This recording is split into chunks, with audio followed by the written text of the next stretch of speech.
The late afternoon sun cast a golden glow over the cracked sidewalks of Oakridge, a bustling city where Emily Carter swept the streets with steady, rhythmic strokes. Her broom scraped against the pavement, gathering leaves and litter into tidy piles. Dressed in a faded gray uniform, her auburn hair pulled back in a messy ponytail, she blended into the urban landscape, an invisible cog in the city's machinery. But today her quiet routine was about to unravel. "Stop! What are you doing, lady?" a voice barked, sharp and irritated. Emily paused, resting her broom against her hip, and turned to face a man in a crisp suit.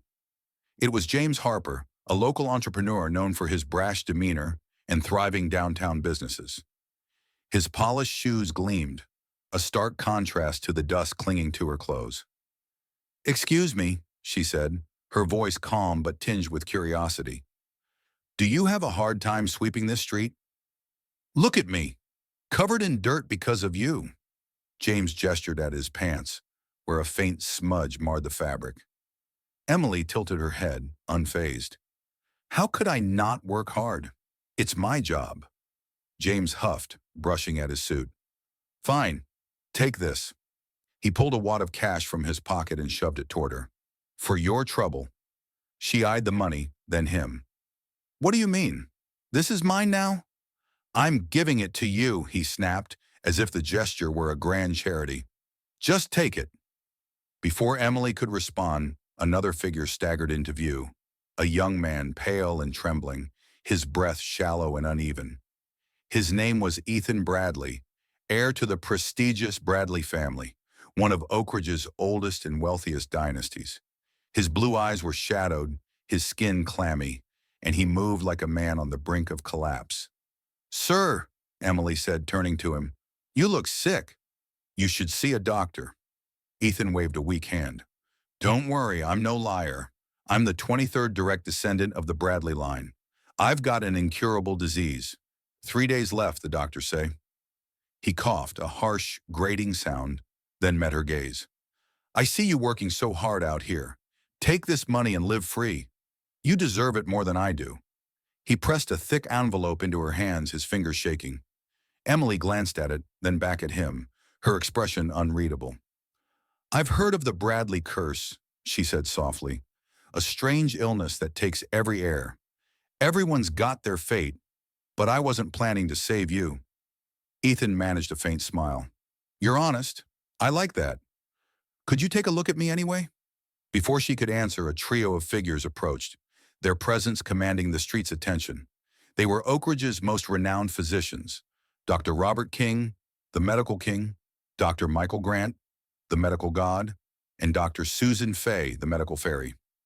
Their names carried weight across the country, legends whose skills healed the elite. "How dare a fraud treat our young master?" Dr. King bellowed, glaring at Emily. "Quiet!" Dr. Grant snapped, stepping toward Ethan. "Let me check him." He took Ethan's wrist, his face darkening. "The 5 vital organs are failing, the 6 hollow ones deteriorating. This is beyond cure." Dr. Fay nodded grimly. "Indeed, but luckily, he's met me." She turned to Emily, her gaze sharp. "What can you do, sweeper?" Emily met her stare evenly. "Let go of him. I'll check." The doctor scoffed, but Ethan's mother, Margaret Bradley, stepped in. "Enough! If the 3 best doctors in the world are here, come to our estate. Help my son." She turned to Emily. "You too. He's a good man. It'd be a shame if he died." Emily hesitated, then nodded. "Fine. I'll take a look." Margaret beamed. "Great. Ride with me." "No need," Emily said, pointing to a beat-up sedan parked nearby. "I'll follow." The Bradley estate sprawled across acres of manicured lawns, its mansion a monument of glass and stone. Inside, the air buzzed with tension as the 3 doctors hovered over Ethan, their tools clattering as they muttered in frustration. "It's bizarre," Dr. King said, shaking his head. "Even my expertise fails here." Dr. Grant threw up his hands. "I'm unmatched, yet I'm clueless. What is this disease?" Dr. Fay paced, her elegant features tight with thought. "We're the world's best, and we're helpless. Margaret, your son's fate is cruel." Margaret wrung her hands, tears brimming. "He's brilliant, a business prodigy. I'll spend everything to save him. Please, Dr. King sighed. If we can't, only one person can. The Dragon Mother. Margaret blinked. The Dragon Mother? That legend? She's real, Dr. Fay said. A genius in medicine, finance, everything. She unified the Divine Hall, but no one knows where she is. We'll find her, Margaret vowed. Tom, issue the order. Search everywhere. No need, Emily said, stepping forward. I'm here. Silence fell. Dr. King laughed. You? A janitor? She's a con, Dr. Grant sneered. She wants to marry Ethan for his money. Margaret's eyes narrowed. The Bradleys are Oakridge's richest family. How dare you trick us? Throw her out. Wait, Tom, the family butler, interjected. Ethan's fading. The doctors failed. Let her try. If she's lying, we'll handle it. Emily shrugged. Fine, but your attitude's lousy, so I won't bother.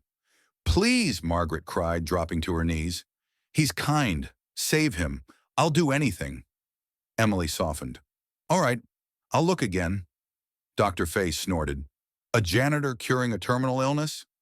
I've seen scams, but this is ridiculous.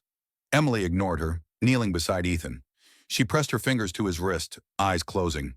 Moments later, he gasped, color returning to his face. He's alive? Dr. King stammered, checking the pulse. Stable. Impossible. Dr. Grant gaped. She did it. How? Needles, Emily said simply, standing. I'm leaving. Wait, Margaret called. Who are you? Just a janitor, Emily replied, walking out. Back on the streets, Emily resumed sweeping, her calm unshaken. At home, her mother, Linda Carter, greeted her. You're back. Ryan's here. Ryan Foster, her fiancé, stood in the doorway, his face cold. Emily, we need to talk. She set her broom aside. What's up? I've thought it over, he said. We're done. 5 years, I've built the Foster family from nothing to millions. My future's bright.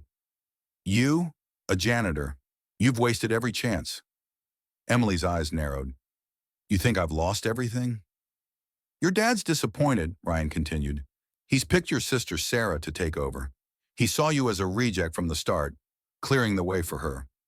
You think he just wanted me gone? She asked, steady. You're a failure, he snapped. Sign this divorce agreement. She took the paper, scanning it. You're marrying Sarah? Yeah, he smirked. The Temple Group's investing billions in us. We'll be untouchable. You'll be dirt. Emily smiled faintly. Who do you think arranged that investment? He laughed. You? A janitor? Lord Silver Dragon of the Temple Group chose us. Sarah hooked him up as my godfather. You're nuts. We'll see, she said, tossing the paper aside. Our wedding's still on. Get ready for a show. 3 days later, the Grand Regency Hotel shimmered with luxury, its ballroom packed with Oakridge's elite. Emily stood in a plain dress, her co-workers, fellow janitors, seated among the guests. Ryan, in a tuxedo, addressed the crowd. Today, I end my engagement to Emily, he declared. She's a nobody. I marry Sarah, the true heir. The crowd nodded approval, but Emily stepped forward. Everything you have is from me. I'm no mere janitor. Sarah laughed. You're jealous. The Temple Group's mine. I founded it, Emily said coolly. The room exploded in disbelief. Lord Silver Dragon arrived, bowing to Emily. Dragon Mother, the contract's canceled per your order. Ryan paled. No way! Heads of state entered, bearing gifts, the starry sky crown among them. Ethan, now healthy, proposed with a fortune. Emily accepted, crowning him as the Foster family crumbled, their arrogance their ruin.